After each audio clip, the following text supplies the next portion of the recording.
지난 시간에 우리가 자본이 처음 성립되는 주식의 발행, 그리고 주식을 발행한 다음에 자본금이 증가되는 증자, 유상증자와 무상증자, 자본금이 감소되는 감자, 마찬가지로 유상감자와 무상감자에 대한 내용을 공부했고요.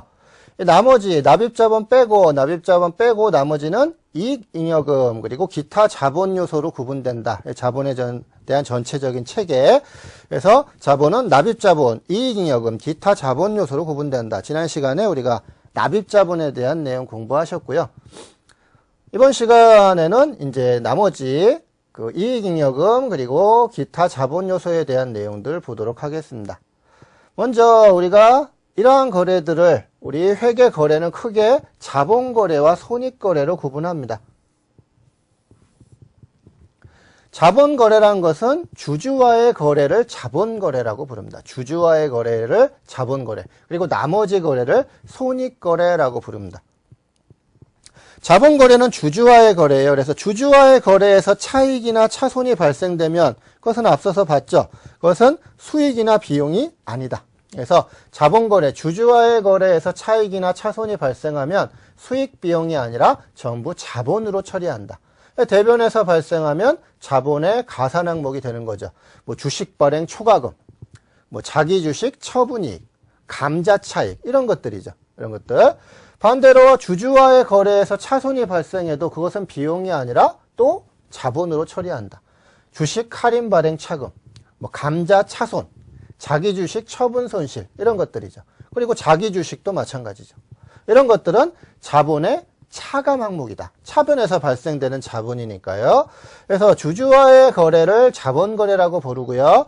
자본거래에서 발생하는 차익, 차손은 전부 다 자본으로 처리한다. 자본으로, 수익 비용이 아니라.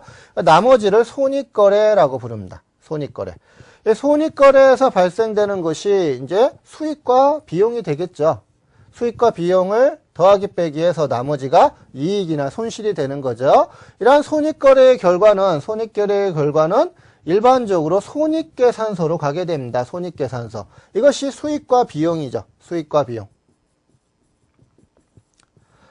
우리가 알고 있는 대부분의 수익과 비용, 무슨 처분이익, 무슨 처분 손실, 무슨 평가이익, 무슨 평가 손실, 무슨 상환이익, 무슨 상환손실, 이런 것들이 전부 다 수익 비용입니다. 그래서 손익계산서로 가게 되죠. 손익계산서. 결과적으로 이런 것들을 이익잉여금이라고 부릅니다. 이익잉여금.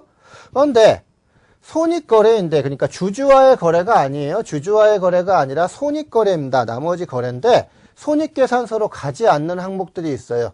이게 뭐냐면 기타 포괄손익입니다.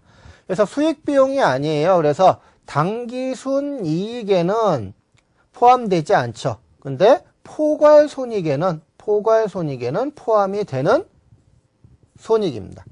그래서 수익 빼기 비용이 당기순이익이죠. 여기에 더하기 빼기 기타 포괄손익이 총포괄손익이죠. 그래서 여기에 들어가는 거죠. 그래서 넓은 의미, 포괄적인 의미에서 보면 수익이나 비용이에요. 손익이에요. 손익. 그렇지만 당기순이익에는 포함되지 않는 손익. 이것이 기타 포괄손익입니다.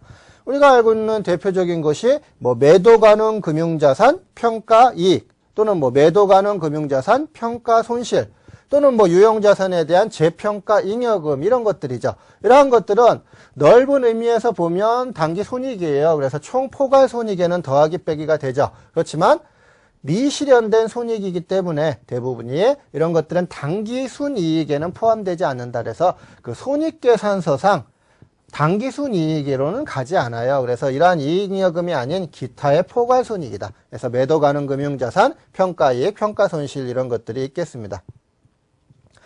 그러면 나머지 이제 이익잉여금은, 이 이익잉여금은 또 어디로 가냐면, 이익이 나면 주주한테 배당을 줘야죠. 배당 주면 배당금으로 이제 사회로 유출되는 거죠. 유출되는 거. 나머지는 회사에 적립하게 됩니다. 그래서 이것이 기타 자본 요소에 들어가는 각종 적립금들이 됩니다. 그래서 뭐 이익 준비금이라든지 뭐 기타의 법정 적립금이라든지 임의 적립금이라든지 이런 것들이 되겠고요.